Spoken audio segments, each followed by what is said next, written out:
ब्राह्मी सुंदरी news channel के माध्यम से आपको लेटेस्ट खबर ब्राह्मी सुंदरी न्यूज चैनल।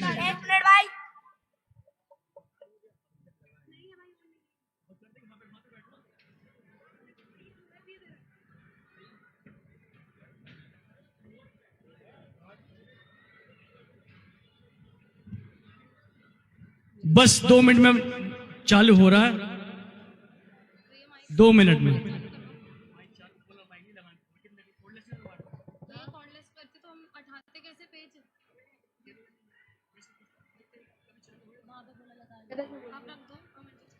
बोल दिया ना, आवाज तो आई थी।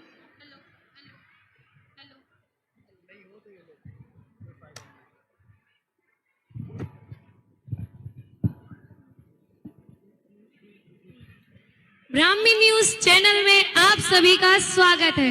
जय जिनेन्द्र। हाल ही की ताजा समाचारों के साथ मैं ब्राह्मी आज्ञा जैन तथा मैं ब्राह्मी आर्या जैन आपके बीच उपस्थित है। जैसा कि पूरे दिल्ली नगर में सनसनीखेज खबर, विश्वास नगर में जोरदार बाल संस्कार शिविर सफलता के साथ पूर्णता की ओर एवं इंतजार की घड़ियां समाप्त, लकीरों का परिणाम कुछ ही क्षणों में घोषित।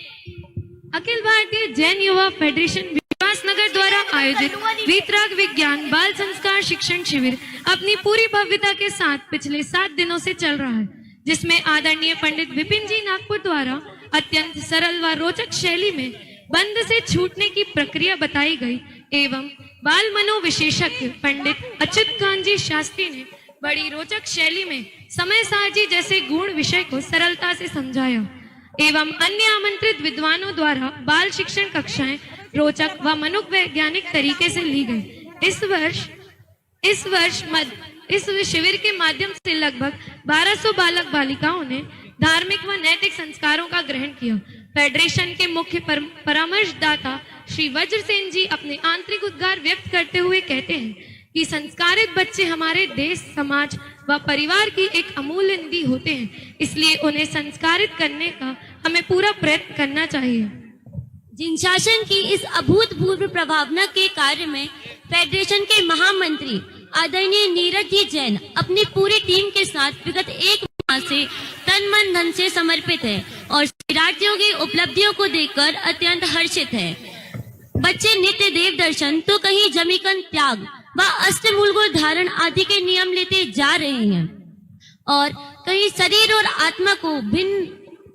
आत्मा की भिन्नता को समझकर अपनी निरलता व निर्भीकता से अराजक तत्वों का भी हृदय परिवर्तित करते नजर आ रहे हैं। आइए देखते हैं। मुझे मैं नहीं बताऊंगा, छोड़ो मुझे मैं नहीं बताऊंगा, छोड़ो मुझे मैं नहीं बताऊंगा, छोड़ो मुझे मैं नहीं बताऊंगा।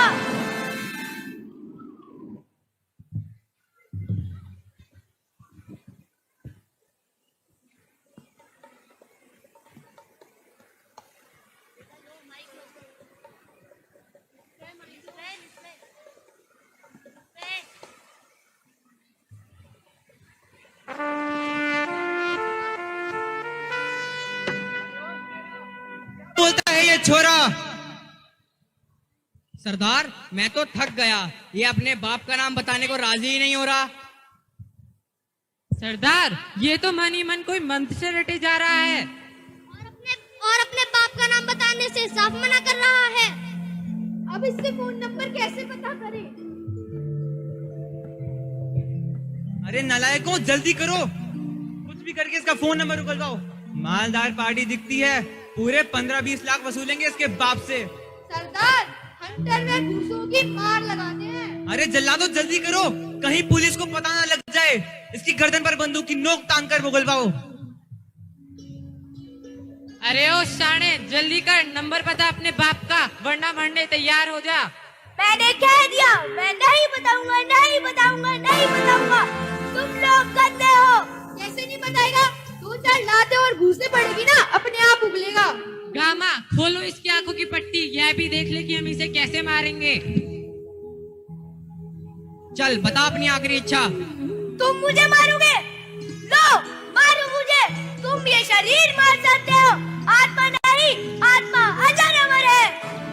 अरे देखो तो इतने छोटे से बालक की वीरता, निडरता, धिक्कार है हमें।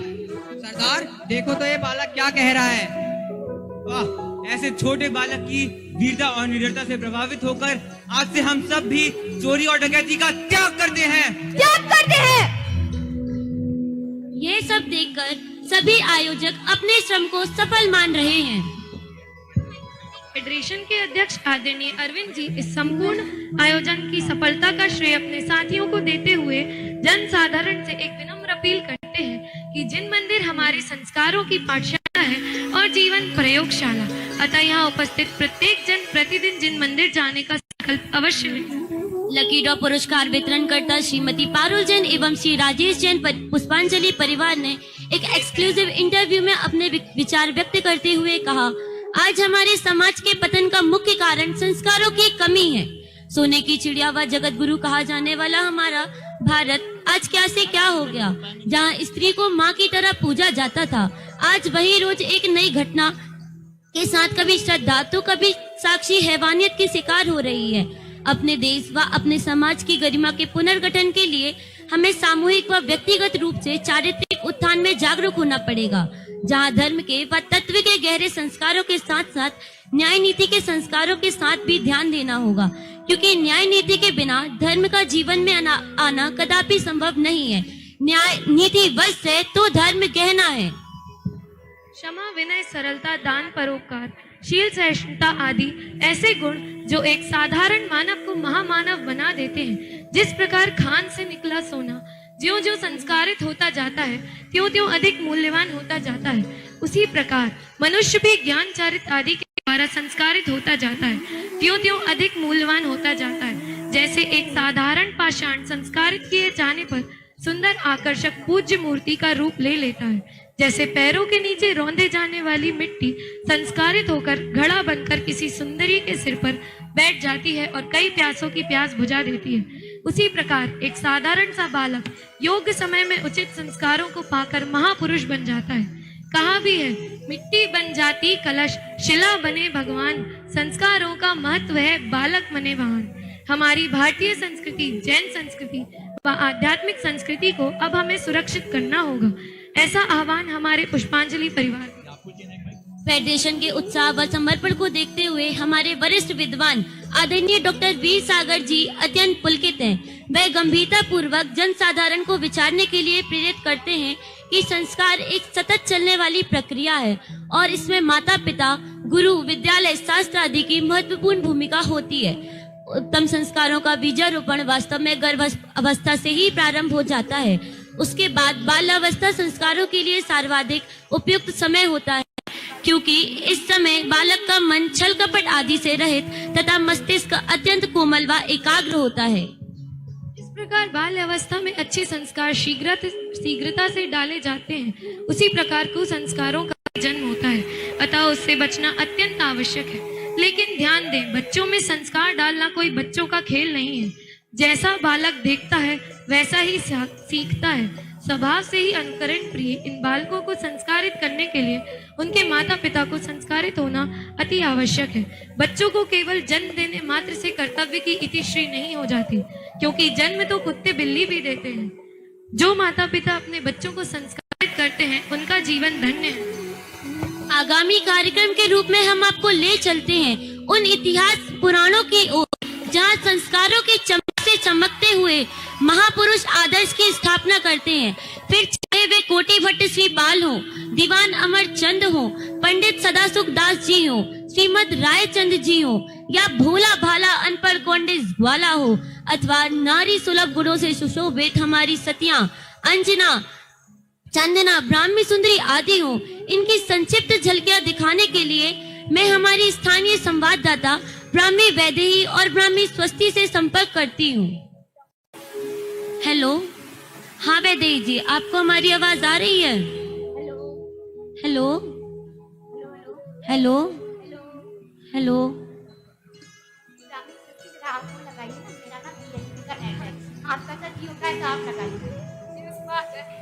हेलो स्वस्ति जी, वैदेही जी, क्या आपके पास आवाज आ रही है? हेलो, लगता जियो का नेटवर्क ट्रेंडिंग में चल रहा है। क्या आप तैयार हैं? तो बने रहिए ब्राह्मी न्यूज चैनल में। जाने से पहले आने के बाद हम हैं आपके साथ।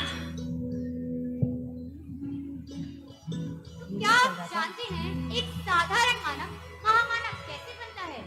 संस्कारों से। तो आइए वही संस्कारों की चमक देखने के लिए हम चलते हैं आपको हमारे महापुरुषों के पास। तो क्या आप जानते हैं वीरों का आभूषण क्या है? जी हाँ, वीरों का आभूषण है क्षमा। तो ऐसे ही क्षमा के धनी श्रीकाल जी का एक छोटा सा दर्शन आप सभी के समक्ष प्रस्तुत है।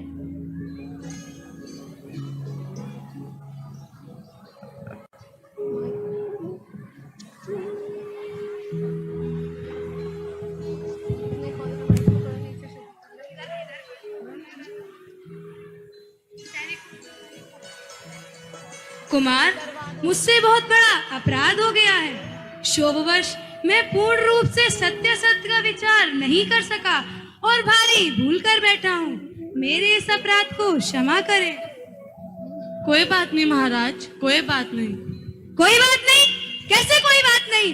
अब तो धवल सेठ को दंड मिलकर रहेगा, मिलकर रहेगा और मिलकर रहेगा।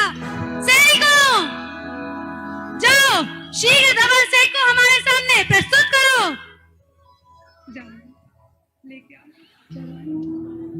Hello hello hello.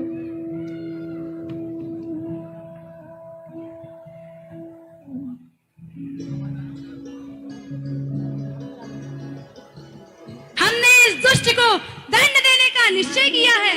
इसकी कृतज्ञता हमें दंड देने के लिए बाध्य कर रही है। भला जिसने आप जैसे धर्मात्मा पुरुष को बार बार बुरी तरह सताया हो, उसको दंड देना क्या उचित नहीं है? अतः हमने इसे प्राण दंड देने का निश्चय किया है। कहिए कुंवर साहब, आपकी क्या राय है?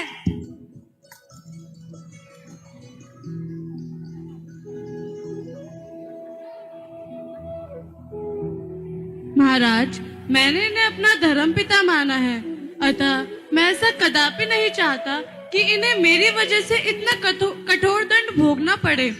यद्यपि इन्होंने अपनी ओर से मेरे प्रति घोर अन्याय किया है, तथापि यह अन्याय तो मेरे लिए मंगल रूप एवं आनंद का कारण है। अगर यह अन्याय ना करते तो भला मैं आपके दर्शन कैसे प्राप्त कर पाता एवं अतुल्य ऐश्वर्य के साथ गुणमाला जैसी सुंदर गुणवान पत्नी को प्राप्त कर अनुपम आनंद कैसे भोग पाता। अतः आप इन्हें क्षमा कर दीजिए, क्योंकि अपराधी को सबसे बड़ा दंड क्षमा ही है। धन्य है यह महापुरुष, धन्य है। इनकी उदारता, दयालुता, क्षमाशीलता एवं गंभीरता धन्य है। धिक्कार है मुझे जिसने मेरे साथ बड़ा सद्व्यवहार किया। भला मैंने उसी को कष्ट देना चाहा? मैंने माँ बापू को उपार्जन क्यों किया है? मैंने बहुत बड़ा अपराध किया है। मेरे जैसे नीच प्राणी को इस संसार में कहाँ शरण मिलेगी?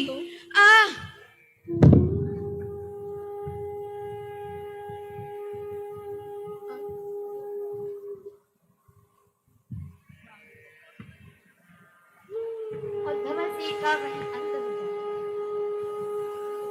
ये था श्रीपाल जी का अद्भुत क्षमा वचन। तो आइए अब मैं आपको लेकर चलती हूँ आचार्य कुंद देव के पूर्व भवन। तो क्या आपको पता है कि पूर्व भवन में क्या थे? हाँ अमन जी, क्या आपको पता है? ग्वाला। जी हाँ, आपका उत्तर बिल्कुल सही है। तो आइए हम चलते हैं उसी ग्वाले के पास और देखते हैं वह क्या कर रहा है। जंगल जंगल का चली है, पता चला है एक ग्वाले को पेड़ के अंदर कंद मिला है। जंगल जंगल पता चला है एक ग्वाले को ग्रंथ मिला है। जंगल जंगल पता चला है एक ग्वाले को ग्रंथ मिला है। चलो सारी घास ले गई और मैं थक भी गया हूँ, तो इस पेड़ के नीचे बैठ जाता हूँ। अरे वे साधु बाबा क्या कह रहे थे? क्या कह रहे थे? क्या कह रहे थे? अरे हाँ, याद आया, हम सब भगवान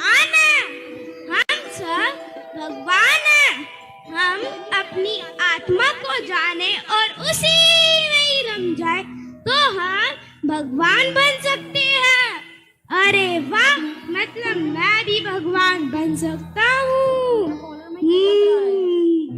नहीं रे, मैं भगवान बन गया तो मेरी गाय कौन चराएगा? कौन चराएगा? कौन चराएगा? कौन चराएगा? अरे मैं तो मूर्ख हूँ, मैं भगवान बन सकता हूँ, आप भगवान बन सकते हैं, जगत के सारे जीव भगवान बन सकते हैं, तो मेरी गाय भगवान क्यों नहीं बन सकती? मैं तो बेकार में चिंता कर रहा था। चलो मैं उन्हीं साधु बाबा के पास जाता हूँ। हाँ हाँ, आप भी चलिए, आप भी चलिए, वे ही हमें भगवान बनाएंगे। तो आप बताइए, क्या लगता है आपको, कौन सा गुण था ये? नहीं पता? मैं बताती हूँ, ये था सरलता और विनय। तो देखा आप सभी ने कितनी सरलता से उस ग्वाले ने मुनिराज की बात स्वीकार कर ली। क्या आप सभी महात्मा गांधी को जानते हैं? या ऑफ कोर्स हमारे फादर ऑफ नेशन। तो क्या आप हमारे फादर ऑफ नेशन के फादर यानी कि उनके गुरु को जानते हैं? आइए मैं आपका परिचय उनके गुरु से कराती हूँ। उनके गुरु थे श्रीमद रायचंद जी। दूसरों की पीड़ा को अपनी पीड़ा के समान देखने वाले थे। अगर मैं श्रीमद रायचंद जी के गुणों को गिनाने बैठूं तो यहाँ टाइम निकल जाएगा।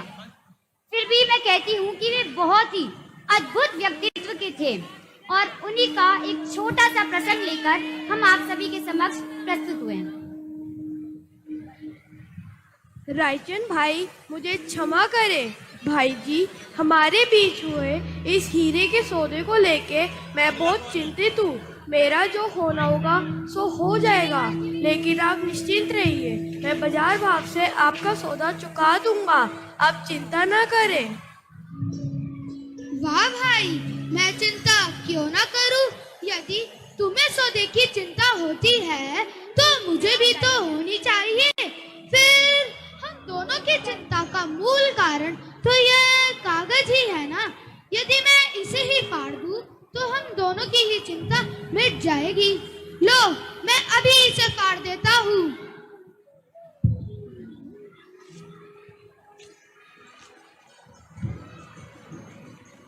इस करार पत्र के कारण मेरे आपसे कुछ 60-70 हजार लेने निकलते थे। यदि मैं आपसे इतना सारा धन लूंगा तो आपकी क्या हालत होगी, यह मैं समझ सकता हूँ। रायचंद दूध पी सकता है, खून नहीं। श्रीमद जी की इस सहृदयता ने उस व्यापारी को उनका आजीवन के लिए भक्त बना दिया।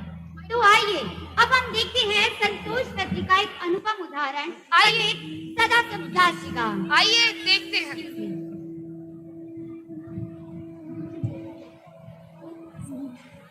पंडित जी, हम अत्यंत क्षमा प्रार्थी हैं कि हमने आपकी वेतन वृद्धि व पदोन्नति की ओर जरा भी ध्यान नहीं दिया और आश्चर्य है कि आपने भी कभी इस ओर तनिक भी संकेत नहीं किया। धन्य है आपकी संतोष वृद्धि।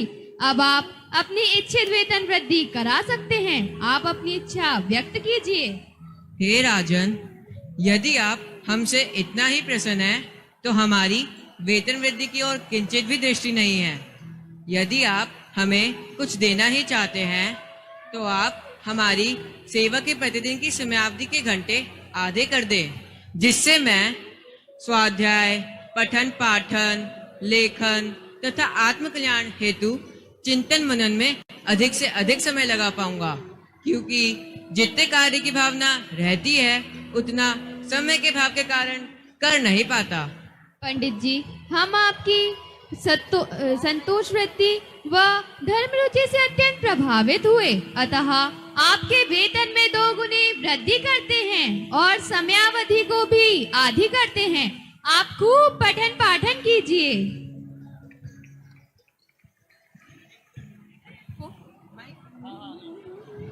परंतु वे लोभी संतोष वृत्ति वाले पंडित जी ने वेतन वृद्धि से इनकार कर दिया। उन्हें भौतिक सुख सुविधाओं के प्रति कभी आकर्षण ही नहीं हुआ। धन्य है ऐसी संतोष वृत्ति के धारी महापुरुष। धन के पीछे पागलों की तरह दौड़ती इस दुनिया को इस प्रसंग से सीख लेना चाहिए। धन के चक्कर में हम अपने हित, अपनी संस्कृति, अपने परिवारजनों से दूर होते जा रहे हैं। आखिर यह दौड़ कहाँ रुकेगी? जरा सोचिए। अभी और भी कुछ है हमारे पास, बने रहिए हमारे साथ। Let's give me a 1 second break. अब हम आपसे मिलते हैं एक छोटे से ब्रेक के बाद। इसी तरह बने रहिए हमारे साथ ब्राह्मी न्यूज चैनल में। जाने से पहले, आने के बाद, हम हैं आपके साथ। सेठ जी, सेठ जी, सेठ धर्मचंद, सेठ धर्मचंद, सेठ धर्मचंद, सेठ धर्मचंद।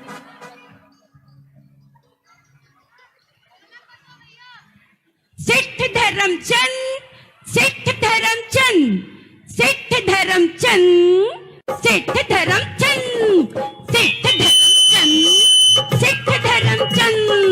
दिल्ली में रहते हैं सेठ धर्मचंद, सेठ करमचंद, सेठ करमचंद, सेठ करमचंद, सेठ करमचंद, सेठ करमचंद, सेठ करमचंद, सेठ करमचंद, सेठ करमचंद, सेठ करमचंद, सेठ करम, सेठ करमचंद, सेठ करमचंद।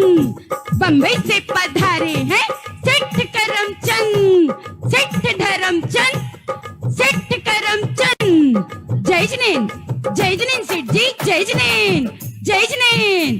कहिए, कहिए, आपको आने में कोई परेशानी तो नहीं हुई ना?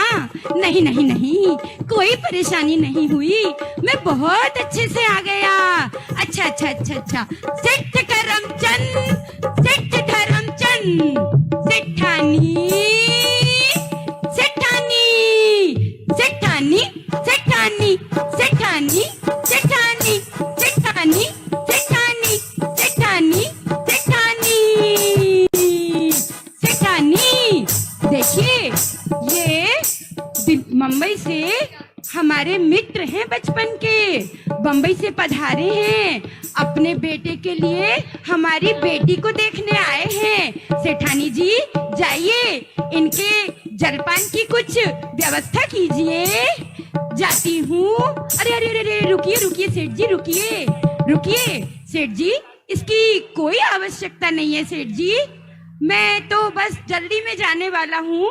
सेठ जी, आप जरा बेटी को दिखा दीजिए। दिखाता हूँ, दिखाता हूँ। पहले आप अपने बेटे को तो बुलाइए। बेटा आया है ना? हाँ हाँ, आया है, आया है। बेटा राजू, बेटा राजू, बेटा राजू, बेटा राजू, बेटा राजू, बेटा राजू, बेटा राजू, बेटा राजू, बेटा राजू, बेटा राजू। सेठ जी, ये हमारा इकलौता बेटा है सेठ जी। पूरी करोड़ों की संपत्ति का इकलौता वारिस है। ये आपकी बेटी को देखने आया। जल्दी से बेटी को दिखा दीजिए सेठ जी, देर मत कीजिए। हमारे पास टाइम थोड़ा कम है। अभी बुलाते हैं, अभी बुलाते हैं। सेठानी, बेटी को बुलाओ, बेटी को दिखाओ। सेठानी,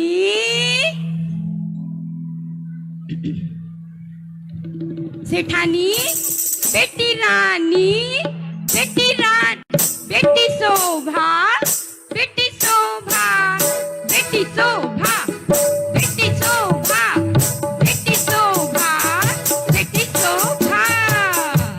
बेटी, ये हमारे मित्र आए हैं। बेटी, ये जयजनेन, जयजनेन अंकल, जयजनेन, जयजनेन बेटा, जयजनेन। खुश रहो, खुश रहो। सेठ जी, मैं बेटी से कुछ पूछना चाहता हूँ। पूछिए, पूछिए। बेटी कहाँ तक पढ़ी हो? जी मैंने एमए किया है। बहुत बढ़िया, बहुत बढ़िया, बहुत अच्छा। तो बेटी मंदिर जाती हो? जाती हूँ, जाती हूँ। तो बेटी भजन भी आते होंगे? आते हैं। देखा जब अपने, बस बस बस बस, बहुत अच्छा बहुत अच्छा। अच्छा तो बेटी, तो तुम्हें भक्तांबर जी भी आता होगा? हाँ आता है, सुनाओ बेटी। भक्तांबर प्रणत मौले, बस बस बस बस बस, बहुत अच्छा बेटा बहुत अच्छा। अच्छा बेटी, पापा पूछो ना, कभी फिल्म जाती नहीं क्या? फिल्मी गाना पूछो ना। रुक जा, पूछता हूँ बेटी, कभी फिल्म देखने? नहीं नहीं नहीं अंकल, मुझको पसंद नहीं है। अच्छा अच्छा अच्छा, पापा पूछो ना, क्लब जाती, होटल जाती? बेटी कभी होटल में?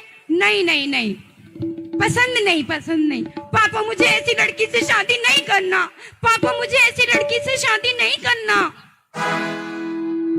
अरे चुप रहना, इनकी दूसरी बेटी भी है, उसको देखते हैं।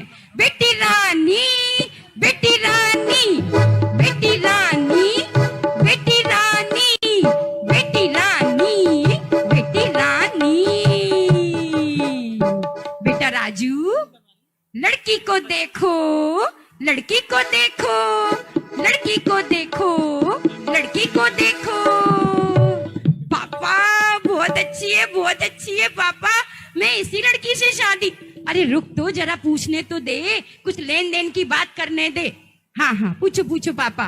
बेटी कहाँ तक पढ़ी हो? जी मैंने MBA कर रही हूँ। बहुत अच्छा। मंदिर तो जाती होगी? जाती हूँ। घर के काम आते हैं, थोड़े थोड़े आते हैं। अच्छा अच्छा अच्छा अच्छा बेटी, कोई भजन? बहुत कम आते हैं। पापा पूछो ना, फिल्म देखती? अरे रुक ना बेटी, फिल्म वगैरह जी कभी कभी फ्रेंड्स के साथ। तो कोई गाना? हाँ आता है ना, ओढ़नी, बस बस बस बस बेटा, बस बस बस। अच्छा अच्छा अच्छा, और बेटी? चलो बहुत अच्छे संस्कार हैं, बहुत बढ़िया। पापा मुझे इसी लड़की से करते हैं अभी। जरा मैं सेठ जी से बात करूं।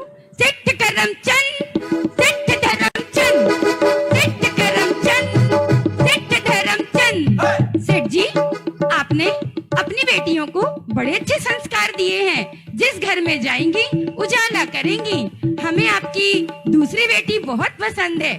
सेठ जी, हमने अपने पंडित जी को बुलाया है, हम जरा पत्री दिखवाते हैं। पंडित जी, पंडित जी, पंडित जी, पंडित जी, पंडित जी, पंडित जी, पंडित जी, पंडित जी, पंडित जी, जल्दी से जरा पत्री मिला दीजिए।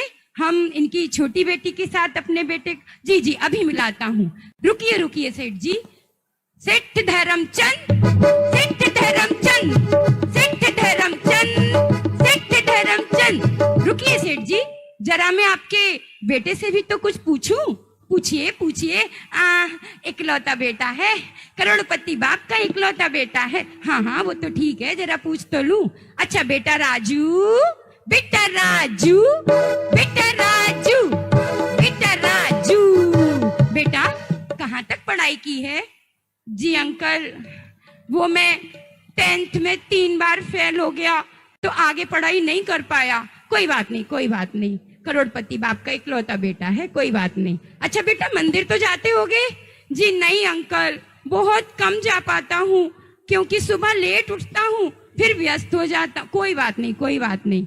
अच्छा बेटा मंदिर नहीं जाते कभी, फिर भजन तो नहीं? भजन नहीं, मुझे फिल्मी गाने आते हैं, सुनाओ सुनाओ। अरे मेरे सामने वाली खिड़की में एक चांद, बस बस बस बस बस बेटा, बस बस, बहुत अच्छा। ठीक है ठीक है ठीक है। अच्छा बेटा तो कभी ड्रिंक व्रिंक भी? हाँ अंकल, दोस्तों को मना नहीं कर पाता। अच्छा, और बेटा तुम्हारी टांग में क्या हुआ है? अजी क्या बताएं जी, आजकल के बच्चे इतनी तेज गाड़ी भगाते हैं, तोड़ ली इसने अपनी टांग। लेकिन नहीं, ऑपरेशन हो जाएगा, इतना पैसा किस काम में आएगा। और बेटा ये काला चश्मा क्यों लगा रखा है?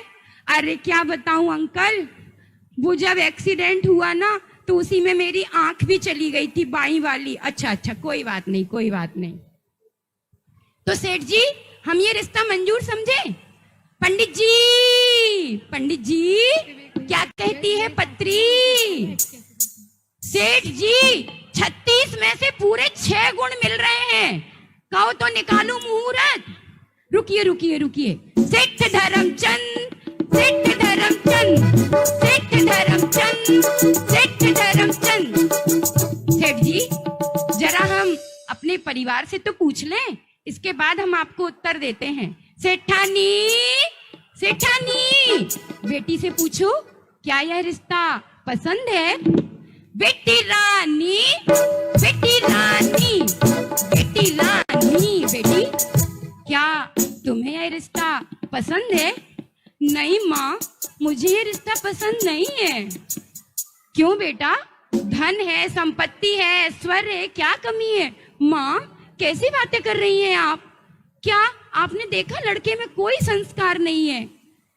सुनिए जी, सुनिए जी, हमारी बेटी तो मना कर रही है, कह रही है संस्कार नहीं है। बात तो सही कह रही है बेटी, मुझे भी पसंद नहीं है। सेठ धर्मचंद, सेठ करमचंद, सेठ जी, हमें आपका रिश्ता मंजूर नहीं है।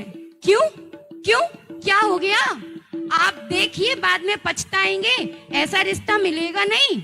नहीं नहीं नहीं सेठ जी, हम संपत्ति से अधिक संस्कारों को महत्व देते हैं। आपके बेटे में हमें संस्कार नजर नहीं आए। संपत्ति किस काम की जब संस्कार ही ना। पापा कहो ना, ये संस्कार कहाँ मिलते हैं? मैं अभी जाके खरीद लाऊंगा। चुप रहे, मूर्ख कहीं का। खूब कटाई नाक बेटा, घर को चालो। खूब कटाई नाक बेटा, घर को चालो, घर को चालो, घर को चालो, घर को चालो। संस्कार देना जरूरी है, बाकी सब मजबूरी है। संस्कारों की सुरक्षा संपत्ति की सुरक्षा से भी अधिक महत्वपूर्ण है। संस्कारित बालक हमारे देश की, समाज की पूंजी है। संस्कारित परिवार सुखी परिवार। जय जिनेंद्र।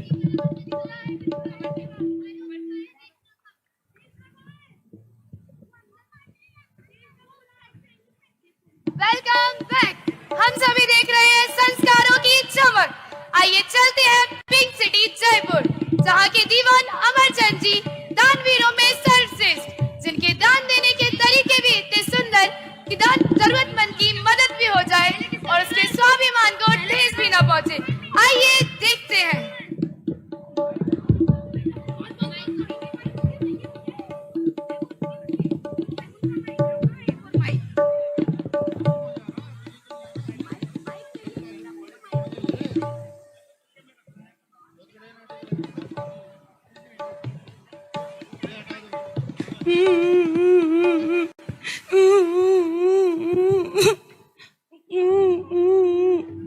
भैया भूख लगी।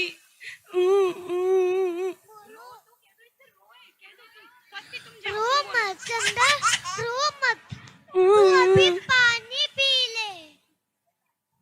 ये दो छोटे छोटे बालक हैं, इनकी माँ बीमार है और छोटा भाई भूख से रो रहा है, तो बड़ा भाई उसे चुप कर रहा।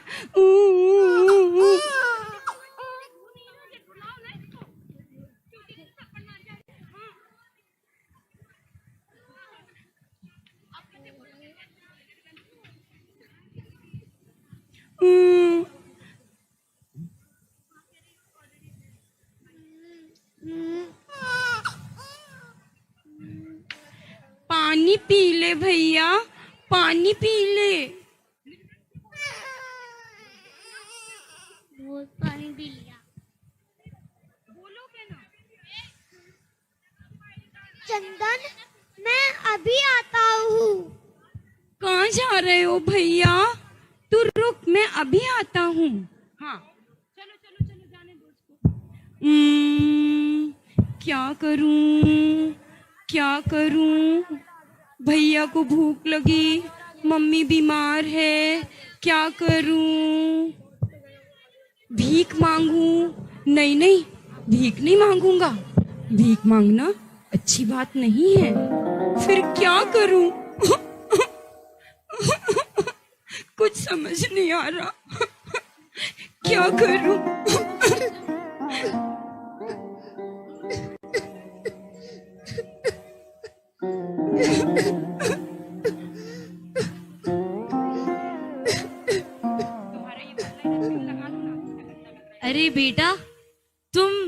इस तरह क्यों रो रहे हो? उदास, दुखी क्यों बैठे हो? क्या हुआ? श्रीमान जी, मेरी माँ की तबीयत बहुत खराब है।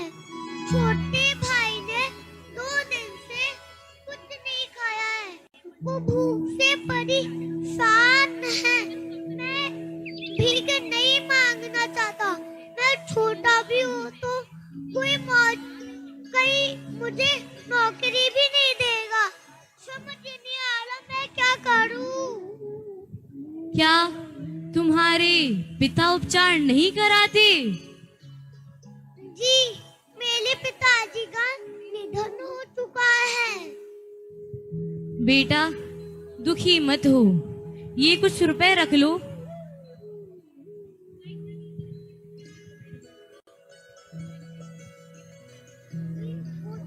अब तो घर में भी खाने के लिए कुछ नहीं है, घर में खाने के लिए कुछ नहीं है तो मैं माँ का इलाज कैसे कराऊं?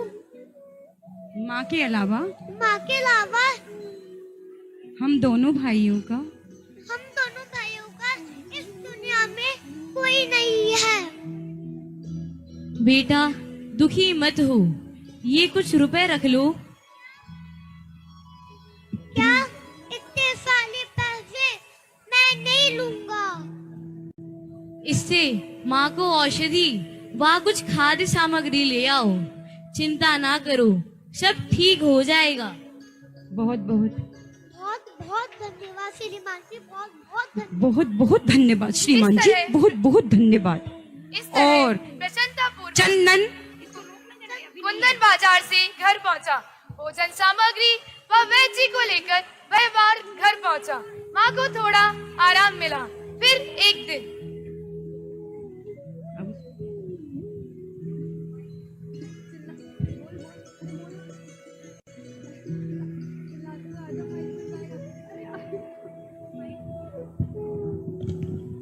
कुंदन, ओ बेटा कुंदन।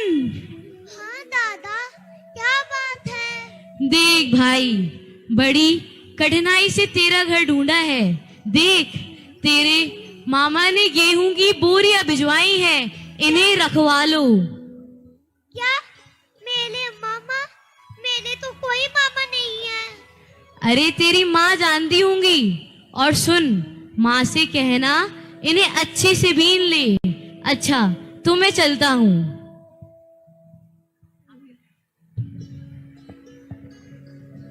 क्या इतना गेहूं?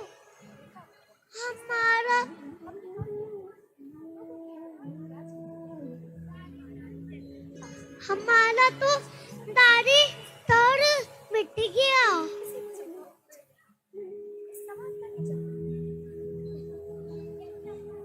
हमारा तो सारा दाढ़ी तोड़ी मिट गया, खत्म।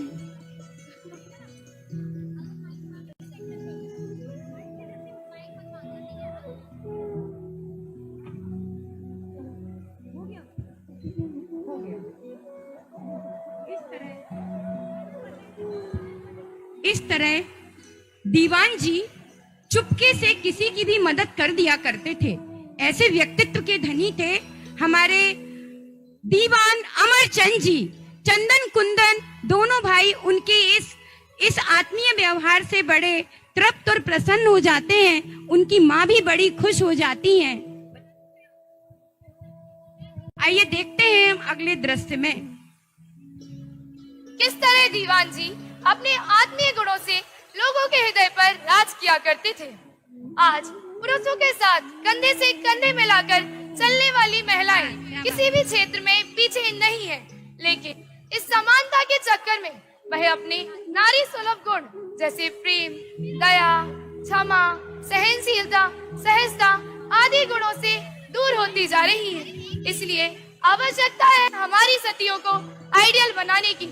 तो चलते हैं सती अंजना के पास।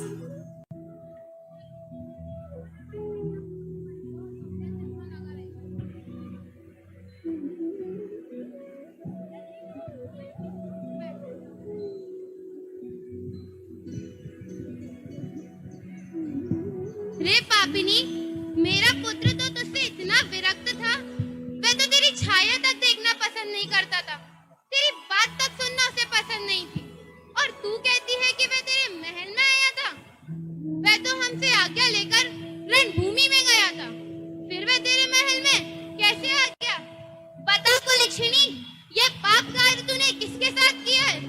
तूने हमारे उज्जवल वंश को कलंकित कर दिया है। धिक्कार है तुझे। क्या तेरी सगी बसंतमाला ने तुझे यही बुद्धि सुझाई है? माता जी, मेरा विश्वास कीजिए, आपके पुत्र मेरे सर्वस्व यहाँ आए थे। देखिए ये मुद्रिका उन्होंने ही दी है। चुप रह, इतना छल ठीक नहीं है।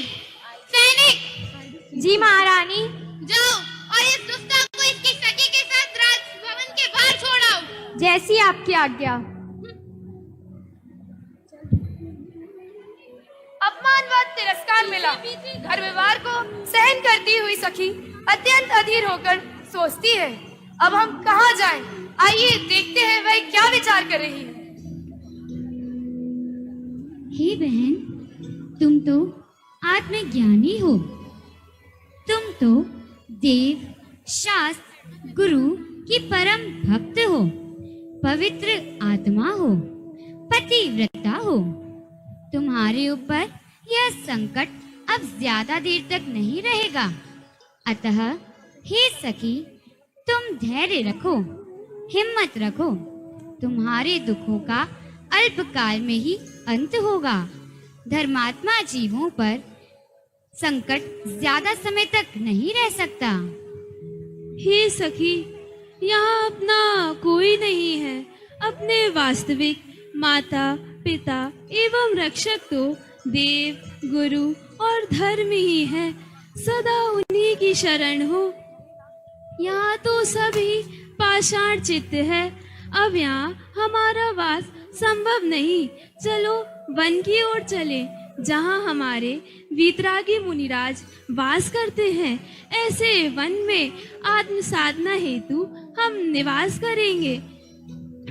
हे पंच परमेष्ठी भगवान, हे वीतरागी शासन, मुझे सामर्थ्य देना कि मैं स्वप्न में भी किसी का दोष ना देख सकूं। अंजना जी का पेशेंस, क्या आप में है ऐसा पेशेंस? हमें जरा कोई कष्ट होता नहीं कि हम दूसरों को ब्लेम करने लगते हैं। बस आवश्यकता है थोड़ी सी थिंकिंग में चेंज लाने की। बस जरूरत है थोड़ी सी सोच को चेंज करने की। अब मैं आपको लिए चलती हूँ अंक विद्या और अक्षर विद्या की धनी दो बालिकाओं के पास। अब क्या आप बता सकते हैं वे कौन है? जी हाँ, ब्राह्मी सुंदरी।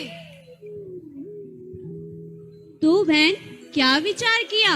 दादी माँ व भाभियों को क्या उत्तर देना है? अरे बहन, विचार क्या करना है? हम भी अपने सर्व पूज्य पिताश्री की शीतल छाया में रहकर अपने निर्मल परिणामों की रक्षा व वृद्धि करना चाहती हैं। लेकिन सभी परिजन तो इसे हमारी भावुकता समझ रहे हैं। नहीं बहन, यह हमारी भावुकता नहीं है, यह तो हमारी चिरकाल की अभिलाषा है। हाँ, सही कह रही हो कि चढ़ को लगाकर धोना क्या, अरुकूद अग्नि में रोना क्या। अब हम वर का क्या करेंगे जब संबल मिल ही गया है? जब हमें भगवान जैसे पिता मिल गए तो हम भगवान बनने के मार्ग में क्यों न लगे? हाँ, और सोचो तो, हमारे पिता पूरे 3 लोक के नाथ होने वाले हैं। पूरा 3 लोग उनके सामने झुकेगा और हमारे कारण उन्हें किसी और के सामने झुकना पड़े, ये हमें कदापि स्वीकार नहीं होगा। हाँ बहन, ये हमें कदापि स्वीकार नहीं होगा।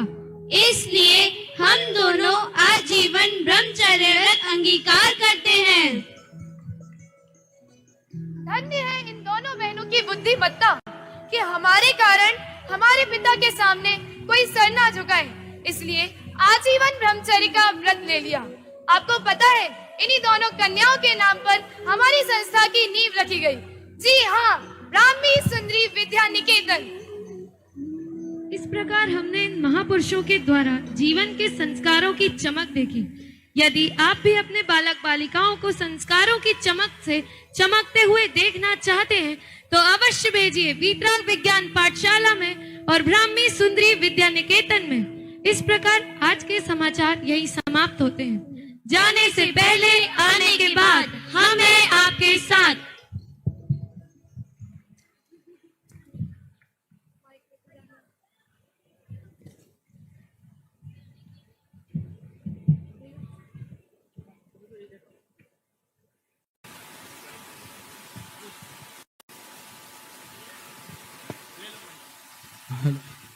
हेलो।